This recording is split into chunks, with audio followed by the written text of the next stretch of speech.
সংগ্রামী যুগ্ম সাধারণ সম্পাদক শাহিনুর রহমান লাবু, আমাদের আওয়ামী লীগ নেতা, এই এলাকার সন্তান মুসলিম উদ্দিন আছেন আমাদের মাঝে, যুবলীগের সাধারণ সম্পাদক ফরাদ আলী বিদ্যুৎ, সাবেক উপজেলা ভাইস চেয়ারম্যান আছেন, ছাত্রলীগের সভাপতি রুবেল, সাধারণ সম্পাদক সুলতান মাহমুদ, পৌর ছাত্রলীগের সাধারণ সম্পাদক আরিফ আছেন আমাদের মাঝে, এই ইউনিয়নের নির্বাচিত চেয়ারম্যান হাবিবুর রহমান, যার সুন্দর বক্তব্য শুনলেন।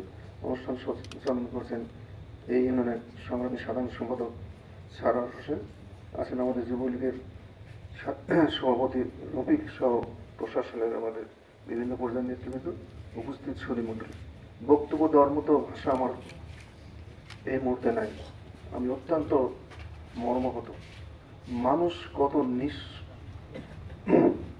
মানুষ কত খারাপ হতে পারে এইসব ঘটনাগুলো না দেখলে মানুষ বিশ্বাস করতে পারে না। একটা প্রাণবন্ত ছেলে 15-12 হাফেজ, সেই একটা নিষ্পাপ সন্তানকে টাকার জন্য হত্যা করে মানুষ। এটা সভ্য জগতে কখনো মানুষ প্রত্যাশা করে না। আমি পেশায় চিকিৎসক, বাচ্চাদের ডাক্তার। আমার পেশা জীবনে অনেক বাবা মা তার বাচ্চার 5 বেলা আশা ছেড়ে দিয়েছে। শত শত হাজার হাজার বাচ্চাকে আমি মহান আল্লাহর অশেষ রহমতে চেষ্টা করে বাঁচিয়েছি। এই চিত্রগুলো যখন আমার দেখি তখন আমার কাছে খুব খারাপ লাগে। নিষ্পাপ বাচ্চা, অসুস্থ বাচ্চা হলে হয়তো বাবা মাকে বুঝতে হবে আমরা মানুষ, আমাদের সীমাবদ্ধতা আছে। আমাদের আল্লাহ যখন নিয়ে যায় তখন আমাদের কারোর কিছু করা থাকে না। যে একটা প্রাণবন্ত, একটা জীবন্ত বাচ্চা যখন এভাবে নৃশংসভাবে হত্যা করা হয়, বাবা মার বুক খালি করা হয়, তখন বাবা মার কাছে আমরা কি কথা বলবো, কাকে কি বলে সান্ত্বনা দেবো, সেই ভাষাগুলো আমাদের কাছে হারিয়ে যায়। অত্যন্ত ব্যথার বিষয়। আমরা শোকাহত, আমরা মর্মাহত। সান্ত্বনা দেওয়ার ভাষা আমাদের হারিয়ে গেছে।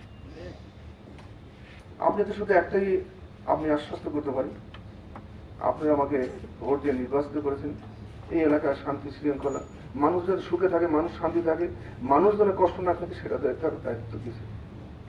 আমি চেষ্টা করে যাচ্ছি। আমি নির্বাচিত হওয়ার পর যে কয়েকটা ঘটনা ঘটছে আপনি দেখেছেন। কুদ্দুস সাহেব দেশি গ্রামে মারা গেছেন, তাকে হত্যা করা হয়েছে। তারা সে একটা বিভৎস ঘটনা ঘটছে, সেটাও আপনারা দেখেছেন। এবং সর্বশেষ এই একটা ঘটনা আপনারা দেখছেন। কিন্তু কোনো ঘটনাই কিন্তু আমি হত্যাকারীদের প্রশ্রয় দিইনি। আমি আপনাদের আশ্বস্ত করতে চাই, ডাক্তার আজিজকে টাকা দিয়ে কেনা যাবে না। কোন সন্ত্রাসী, কোন হত্যাকারীর সঙ্গে আমি থাকবো না। সংসদ সদস্য থাকি আর না থাকি, কোন সন্ত্রাসী, কোন হত্যাকারীর সাথে আমি থাকবো না। একটা মানুষের জীবনে যা পাওয়ার দরকার অনেকেই হয়তো আমাকে দিয়েছে।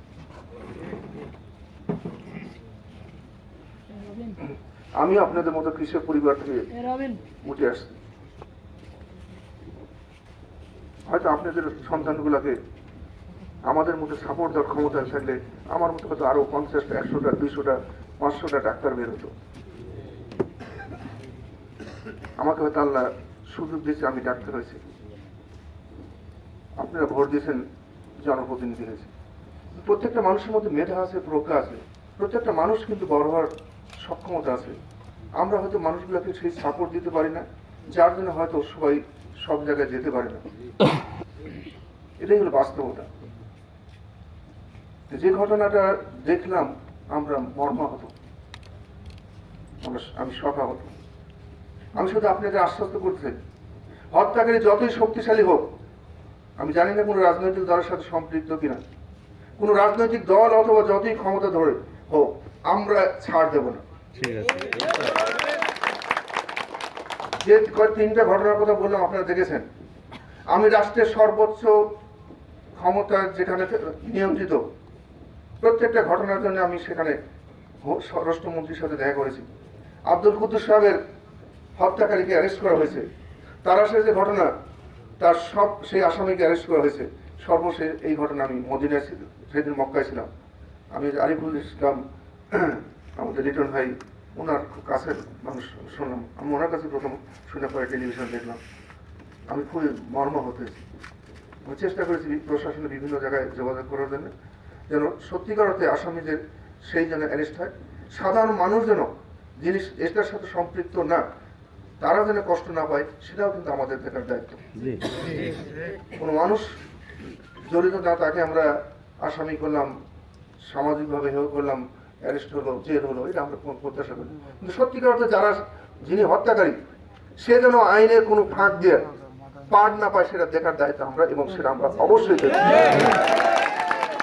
আমি আবার আপনাকে আশ্বস্ত করতে চাই, at least I am the last person doctor আজিজকে পয়সা দিয়ে কেনা যাবে না। যতই দল করুক অথবা যতই ক্ষমতাধর হোক, আইন তার নিজস্ব পদ্ধতিতে চলবে এবং বিচার অবশ্যই ইনশাল্লাহ আমরা নিশ্চিত করব। সন্ত্রাসের কোনো দল নাই, সন্ত্রাসী সন্ত্রাসী, এই সন্ত্রাসীরা বিভিন্ন সময় দলকে ব্যবহার করে, কিন্তু এরা আসলে কোনো আদর্শের মানুষ না, এরা হলে সত্যিকার অর্থে সন্ত্রাসী। তাই এই সন্ত্রাসীকে